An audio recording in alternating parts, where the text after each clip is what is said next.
Dear students, first of all, I want to wish you all a very happy Rongali Bihu. I believe you all are having a great time with your family and friends during this festive season. Now I welcome you to another session of Conversational English. This session is in continuation of my previous session on the topic Use of Signaling Expressions in Communication.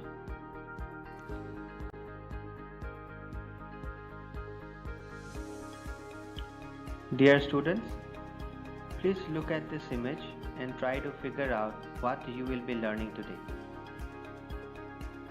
Yes, you are right.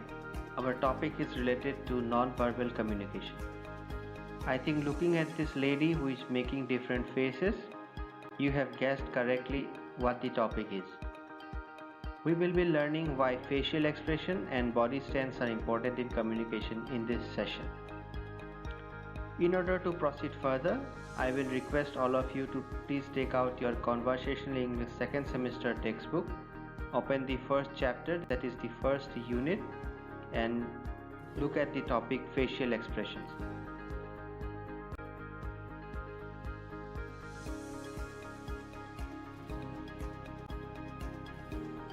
Dear students, you had studied facial expression previously also in your first semester.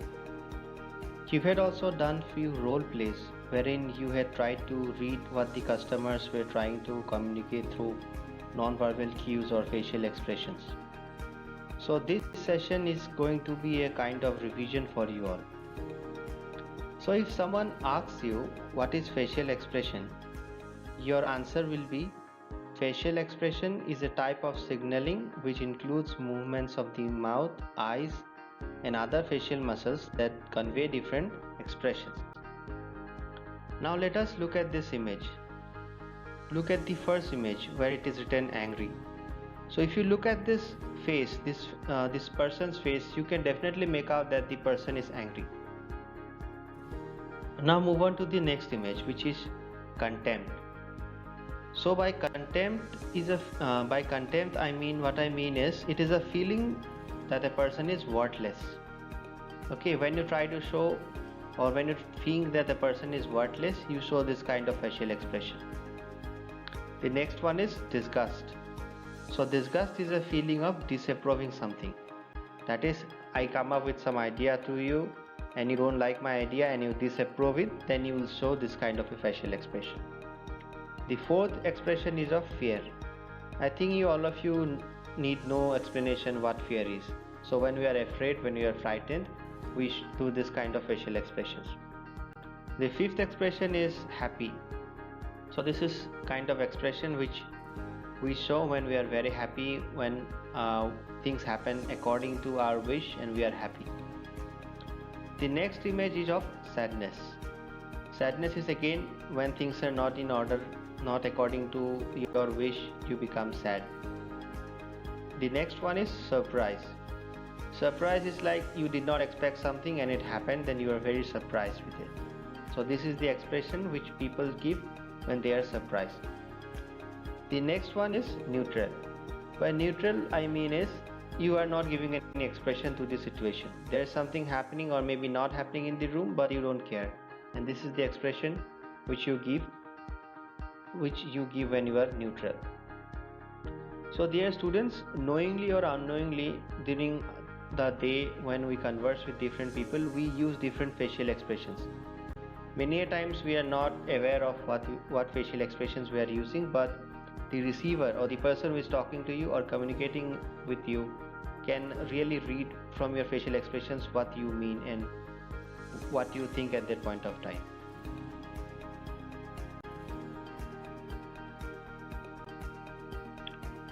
Dear students, now let us try to find out why we need facial expressions.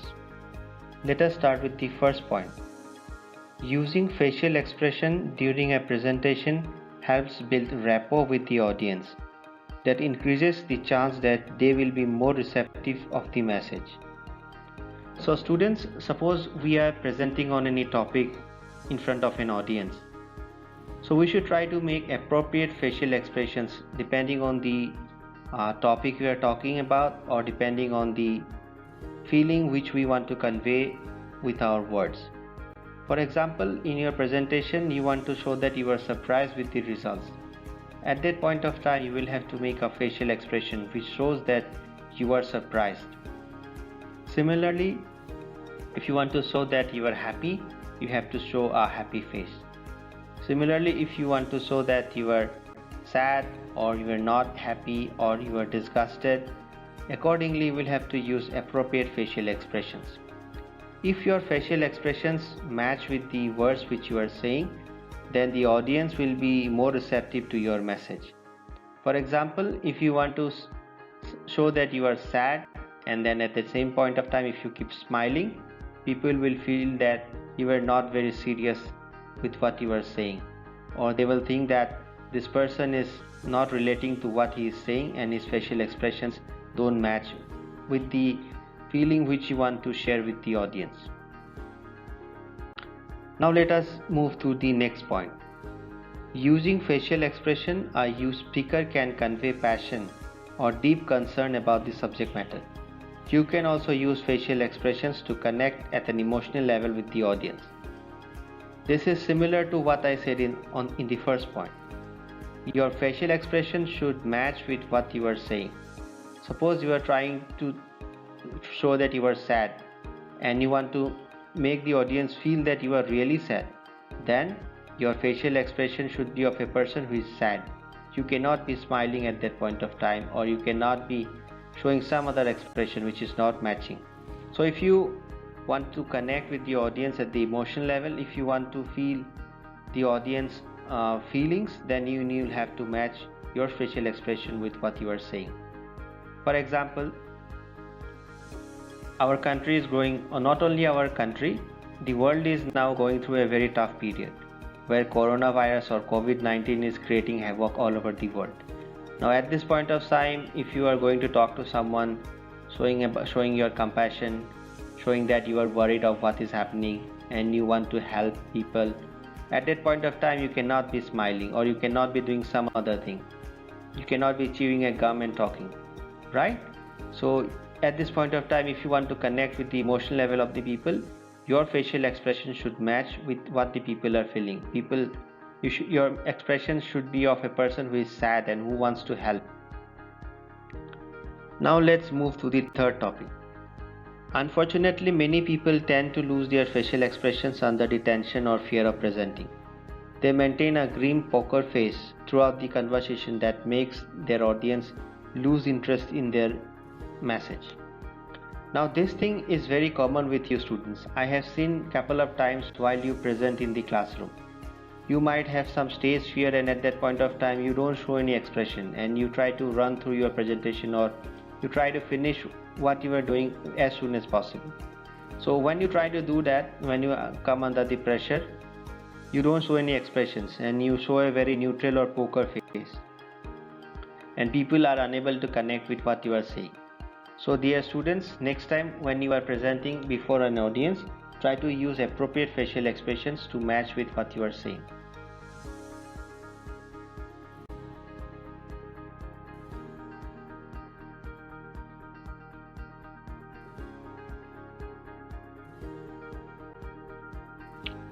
Dear students, the next topic for today is body stance. So what do you mean by body stance? Body stance is the way you stand or sit when communicating with any other person. So whether you are standing with arms crossed in front of you or locked behind your back, your body stance communicates subtle unconscious messages to the listeners. This message can either be positive or negative. If your body stance is positive, you will be able to make a good impression among the audience. The opposite is the case in the event your body stance is negative. So students, depending on the way you stand or sit while talking to any other person, the receiver or the person will make an impression about you. If the person looking at your body stance thinks that you are not interested in talking, or if he thinks that you are not giving importance to him, he will have a negative impression about you. Similarly, depending on the body stance you use, If the person gets a positive vibe about you, he will have a positive impression about you. So in this session we will learn few body stances which speakers use while talking to the audience. We'll try to study what these body stances mean, and we will try to use or sometimes avoid use these body stances while talking to different people.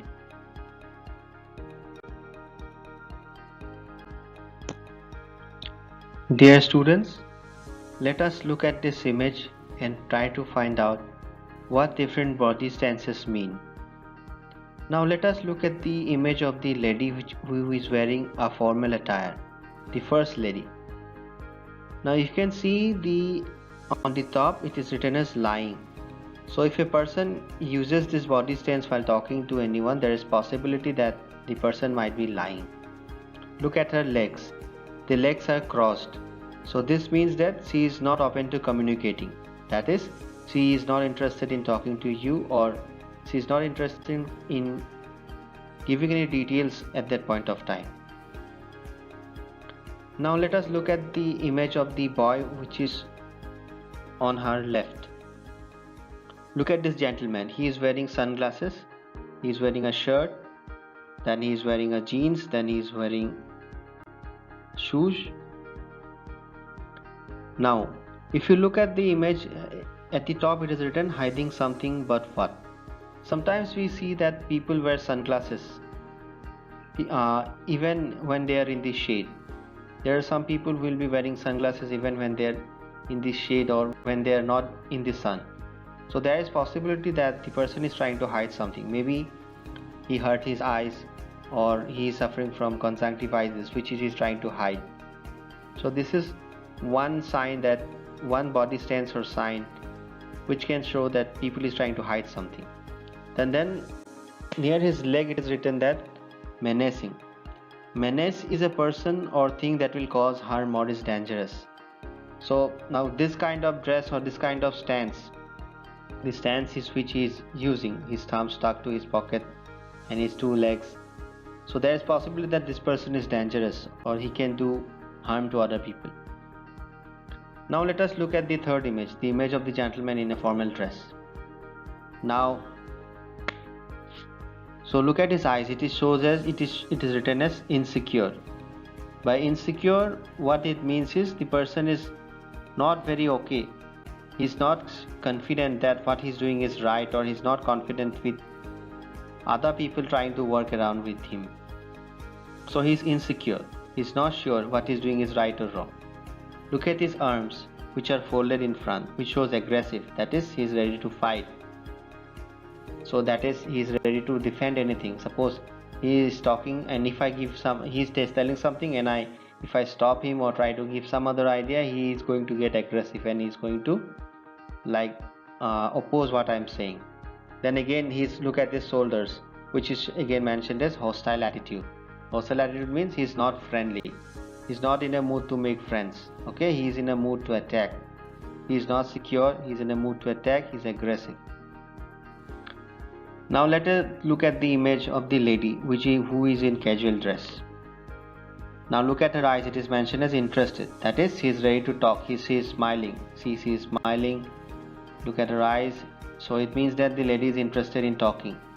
And then look at her arms, which shows she is defensive.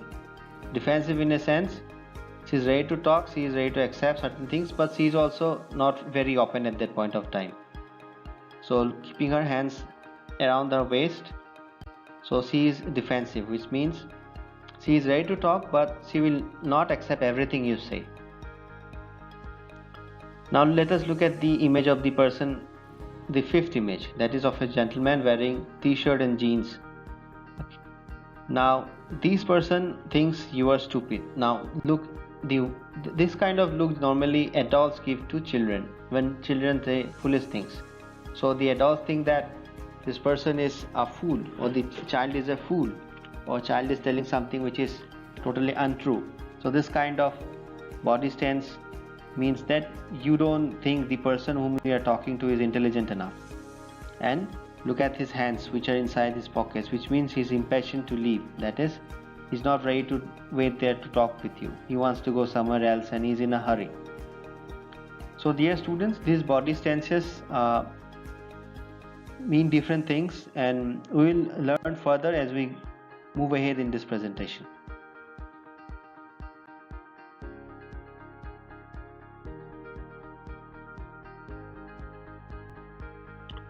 Dear students, now let us study some common body stances. The first body stance is arms crossed in front of the chest. Please look at this image of President Donald Trump. Look at his arms. They are crossed in front of the chest. This is one of the body language examples that indicate that one is being defensive. The body language meaning of crossed arms may also show disagreement with opinions and actions of other people with whom you are communicating.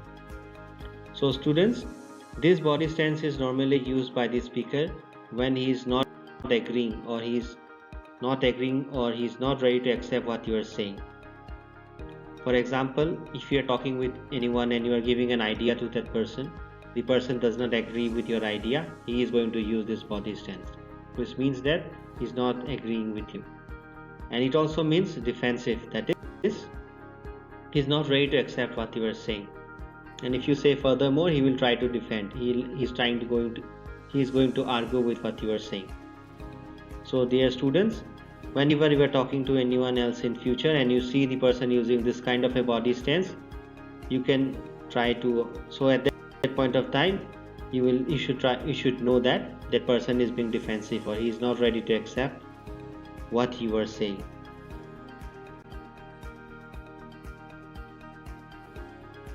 Dear students, the next body stance is biting of nails. Please look at the image of the person on the left. This person is biting his nails. Nail biting demonstrates nervousness, stress, or insecurity. Many people bite nails without realizing they have the habit. So students, people bite nails when they are nervous, when they are under pressure, or when they are insecure. For example, any person who is nervous, suppose he has to do something very big and he is not confident on himself, there is possibility that that person might be biting his nails. Now I have one question for you all. You have to tell me that cricketer, he is a very famous Indian cricketer who has this habit of biting nails. So this gentleman used to always bite his nails when he used to sit in the dressing room when India was under pressure, and most of the time on the television we used to see that this gentleman cricketer is biting his nails. So please let me know who this cricketer is.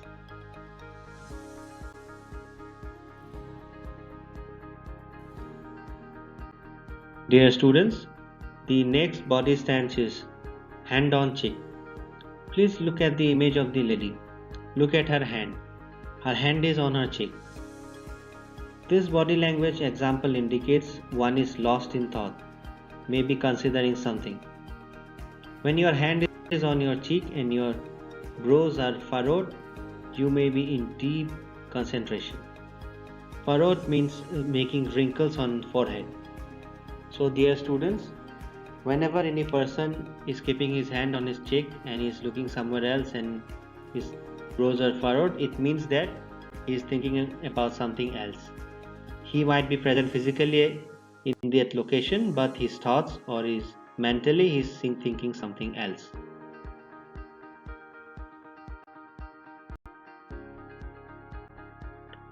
Dear students, the next body stance is finger tapping or drumming.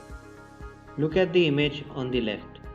The image shows a person's palm and it shows his fingers tapping the table. Tap, tap, tap. This action demonstrates that one is growing tired or impatient while waiting. So, the person who does this gesture is the one who is getting impatient or he is getting late for somewhere. He is not ready to wait further. So, this kind of gesture is used by people who are bored of waiting. So, whenever you are talking to any person or whenever you see any person tapping his fingers, you should understand that this person is getting impatient or this person is getting late for something else. and he's not ready to wait further. Dear students, the next body stance is touching the nose. Please look at the image on the left. The person is touching the nose with his hand. Touching or rubbing the nose signifies disbelief, rejection, or lying about something. So whenever you see any person touching his nose while he's talking to you or talking to someone else, you should make out three things. First one is disbelief. That is, he's not ready to accept what you are saying, or he's not believing what you are saying. He might be thinking that you are lying. The next one is again rejection. That is, which is like he's not ready to accept what you are saying, or he is totally rejecting what you are saying. And the third one is lying. That is, that person might be lying about something. So he's touching his nose and he's telling something to you. There is possibility that this person is making a story and he's not telling you the truth. Dear students, the next body stance is brisk rubbing of the hand. Please look at the image of the gentleman on the left. Look, he is having a big smile, and look at his hands. He is rubbing them. This may show that the hands are cold, which may mean that one is excited about something or waiting eagerly. So dear students, whenever you see any person rubbing his hands while talking to you, there is possibility that this person is very excited to meet you, or he was very eagerly waiting for you. Normally we see this kind of body stance in salesmen when they try to explain their product to you. So they are very excited.